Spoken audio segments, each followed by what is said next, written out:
સરપંચ phone આવ્યો તો સરપંચ નહીં આવ્યો ગામ થોડું વિખેરાયું નથી.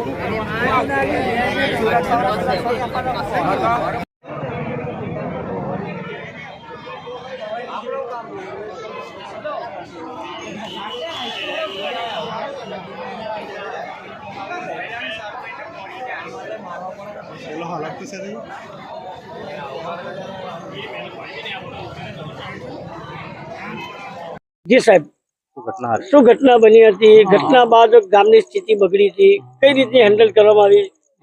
બારડોલીના કરતલિયા ગામે સવારે એક બનાવ સામે આવ્યો છે. એમાં નાબાલિગ દીકરી છે અને એની કોઈ દુકાનદારે સામાન લેવા જતા છેડતી કરેલી છે એવી ઘટના સામે આવેલી હતી.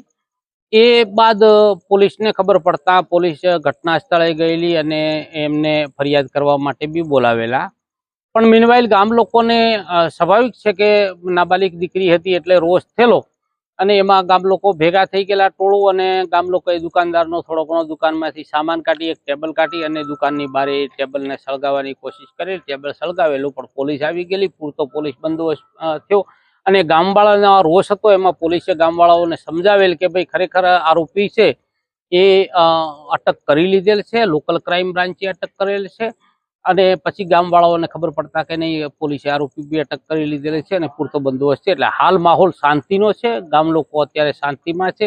સરપંચ સાથે બી મારી વાત થઈ છે અને તમામ અત્યારે માહોલ ખેરિયત છે. અત્યારે કયા પ્રકારનો બંદોબસ્ત ગોઠવવામાં આવેલો છે?